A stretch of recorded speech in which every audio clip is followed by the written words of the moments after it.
Okay, I'd like to discuss how to plan for our near-term political future in Washington state. And I want to address fellow activists and others who care about freedom and liberty just like I do. This is a marathon, not a sprint. But it is helpful to have some plans on how to prepare for what is coming, because it isn't all bluebirds, butterflies, and sunshine, and nor is it all doom and gloom. So, however, it does seem rare, or at least it feels rare, that we have an opportunity to reflect, plan, and prepare. And I believe that our future liberty and freedom is important enough that we should take some time right now to do this. So as the election season is passing away in our rearview mirror and we look forward to the next few years in our state, it is important to have a plan for how to address what the future is likely to hold. And I'm kind of assuming that most people watching this video are making plans to be with your family for Christmas. And as one activist told me recently, kind of turning inwards rather than focusing on the political scene, at least for the time being. And that's certainly understandable. I can actually relate. Over the past weekend, I had my well pump completely fail, and I spent actually much of the weekend repairing that problem in addition to upgrading some of our rural properties' water system just to make it a little bit more reliable long term. Now, I've always grown up just doing our own work and not hiring experts to do it for me. I'm not sure that that's always the best plan. It's just kind of how our family does things, but at least you tend to understand how things work, and then you develop and maintain the skill to keep them working. So when you don't have running water at home for a few days, I'm going to have to tell you that it does put things in perspective. So now recently I met with some conservative activists in Mason County, and I've been in contact with many around the state over the past few weeks. And I believe that there are some predictable scenarios in our community and state which justify some preparation, and I think they're fairly inevitable, just like knocking over some dominoes, because all the signs point right now towards tougher economic times for many people moving forward. Probably for a few years at least. And the obvious impact of inflation, the expanding bloated government, which is going to rapaciously demand more and more of our life, energy, your money, to keep their bloated grifting operations fumbling along. And this is just the unfortunate reality that many people who have jobs today are going to be looking for new jobs in the future.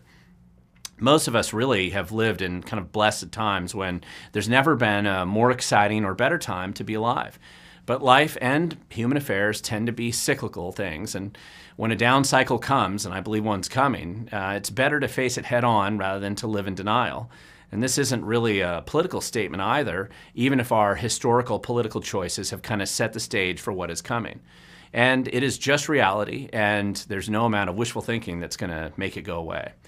So for those of you who are kind of turning inward, and I think it's important to be prepared on the home front. Now, of course, that's going to be kind of a conservative, liberty-oriented way to think about things anyway. And I doubt that I have to remind people that to be prepared, because as best you can, you want to be prepared for the future, no matter what it throws your way. And everyone's going to approach this in a personalized and different way, but it typically involves strengthening your relationships, or it certainly should. And maybe it involves reducing your living costs or debt, or perhaps saving some money for a rainy day, perhaps improving your work skills or value, or just improving your ability to weather the inevitable storms that life's going to send your way.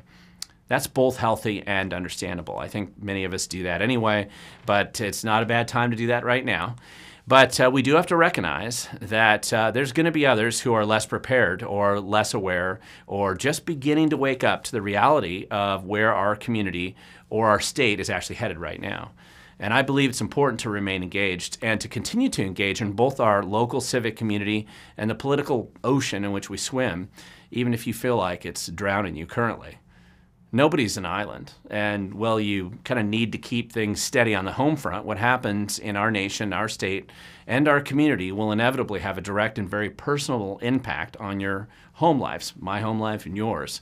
And that's just reality. And you're going to be impacted whether you live in a Mennonite horse ranch in South Thurston County, or you just moved into your first studio apartment in Burien, or if you're just struggling to pay your mortgage in an overpriced home on the Sammamish Plateau. Now, there are essentially three things, I believe, that will impact everyone, whether you watch this video or not.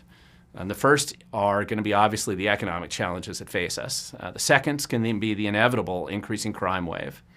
And finally, the obvious and completely obvious inability of our political class, the smart people, right, to fix anything.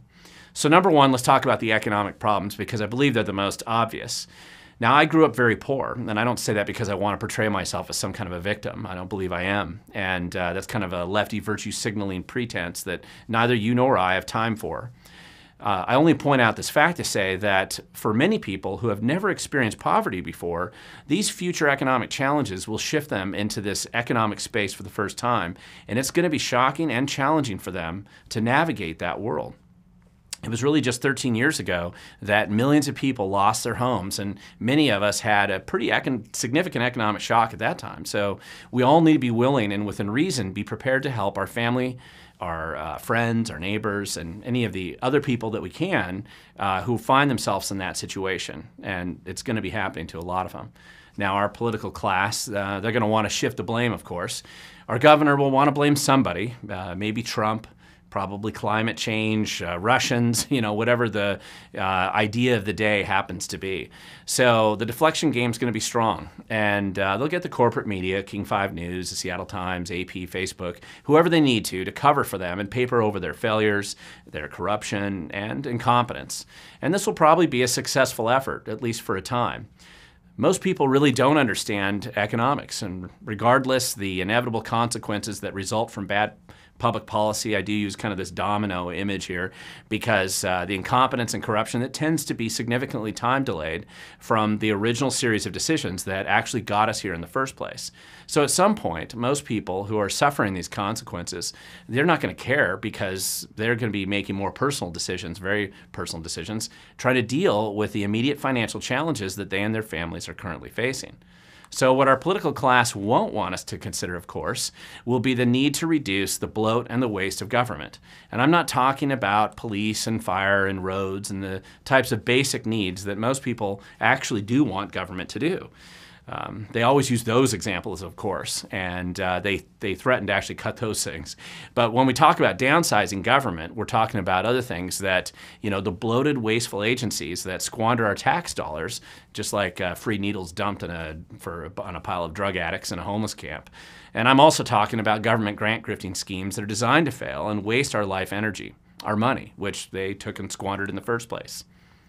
Now, number two, and this is pretty much inevitable, this huge problem that we're going to have with a growing crime wave. We're experiencing it right now. It's going to be changing the way people view their community and their world very quickly.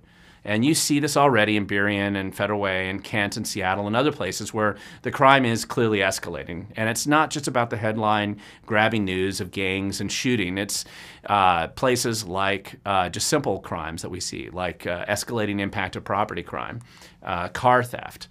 You have catalytic converter theft, home invasions, retail theft, and those other kind of lower levels of crime that are growing daily in most parts of the state, unfortunately. Now, only the very wealthy, kind of liberals, lefties that are protected behind their gated and exclusive communities, they're going to be able to pretend that this reality isn't happening. For them, having their catalytic converter removed from their Mercedes is just a funny post on Instagram with a sad emoji and a story to tell later over coffee with their friends. However, for somebody living in an apartment complex in East Hill, Kent, for example, losing your catalytic converter can be a serious life-changing impact, both for your family and your future goals. It can set you back months, even a year. And kind of this uncaring response by the political class will not make things better. I lived in New York City as a college student the days before Giuliani became mayor. And I know what real, completely absurd, widespread crime actually looks like. I know what it feels like. We don't have that type of crime in the Pacific Northwest yet. But our political class and the anti-cop lefties are going to do their best to grow it here. This will have an impact on our communities. And it's inevitable that it's going to impact our politics as well. In the 1980s and the 1990s, it was a common political saying that a Republican is just a Democrat who got mugged. The saying has many iterations, but there's clearly some truth behind it. It is easy to live in kind of fake pretend land when you're a college student at the Evergreen State College, but once you experience the trauma of reality, most people are going to tend to change their religion. Now, this is a well-known in the political world, which is why that saying's been out there for so long. That's why you see lefties pretend that they don't actually want to defund the police, or why you will see a lefty-leaning kind of political group try to downplay crime stats or even falsify crime statistics. We've seen that happen lately. Or, of course, they want to blame the victims. That's even better. So this is because they know that as people begin to experience what a collapse of the rule of law actually looks and feels like, then there is a much greater likelihood that these same people will want to seek some political changes. So I guarantee that you will see everyone in government in the more liberal-leaning areas of our state, like Seattle, Bellingham, Olympia, Tacoma. They're going to do their best to ignore, conceal, or hide the impacts of the increasing crime wave that we're experiencing right now. They'll ignore, or they're going to attack the victims of these crimes, say it's their fault. They will ensure that the corporate media, whatever is left of it, looks the other way as well. And that's just how they roll, and it's politically expedient for them to do so, so we shouldn't be surprised when they do that. However, at a certain point, the breaking point is different for different people. I mean, I think the average person is going to realize something's wrong, and they're going to start to demand change. That's always how it's worked before. And this leads to my final point and the main issue that I believe we need to consider and I want to address in this video. And this is a message to activists and those who, like me, are concerned about freedom and liberty, and you believe that these are important enough aspects of our future that they are worth salvaging for our nation, for our state, our community, and family. The question is, how do you welcome the new people, the prospective new activists, or those who just woke up from their apathetic slumber? Because how do you welcome them into your group? How do you bring them in? Your movement, how do you make them part of the legal and the local activist effort that we're a part of right now? This is an important question to answer because you only grow a political movement for freedom and liberty if you're open and willing to expand and invite new people into your effort. Purity tests, off-putting, kind of insular culture, and a suspicion of outsiders is not going to work to grow our movement. And frankly, some of the best activists I know and have worked with in the state in recent years were often, even very, very recently, on the opposite side of the political fight in the recent past. Something had happened, and it's often different and very individual experience for everyone, but something happened for them to wake up. And then they would realize that the left's coming for them, or that they had an experience where their faith and their trust in big government was shattered. Maybe they're a victim of crime and they realized nobody cared. Perhaps they just saw behind the curtain of how the bureaucracy operates and they realized that it's extremely corrupt and the grift was far worse than the image that they had once believed was true. I don't judge why somebody defects and decides that freedom and liberty are now worth fighting for. But I'm interested in knowing why. But the stories are so different that it's interesting to hear them. But in the end, the key is for these people to find a home where they can be accepted. Because right now, as they're waking up, they kind of feel politically homeless. You just talk to anybody who has gone through this process before. So I want to encourage you to be welcoming and accepting of the new people who are likely to be joining with you and I in the near future to fight side by side for freedom. Now, related to this, we also have to develop better ways to communicate at a local level with fellow activists, and for those who want to join us to be able to find us in the first place. And that's not as easy as it sounds.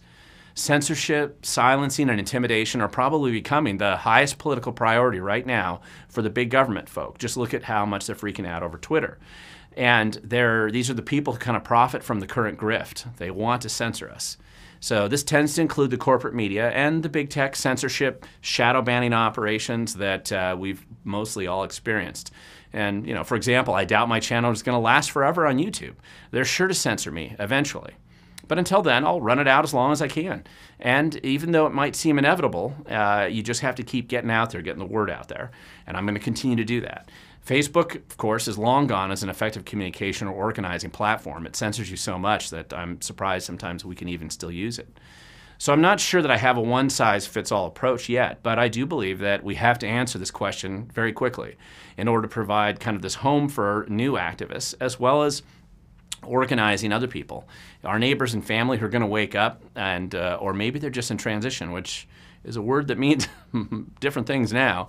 They're currently in that process. So my next video, I hope to discuss some of these ideas as well as some projects that I think we can all work on locally that are going to actually have an impact for us and give us maybe some of the tools for a successful freedom and liberty fight in the near future. And I'm really interested in your comments. If you can put any suggestions and comments you have below, love to hear your thoughts and respond to them and just see what you're thinking.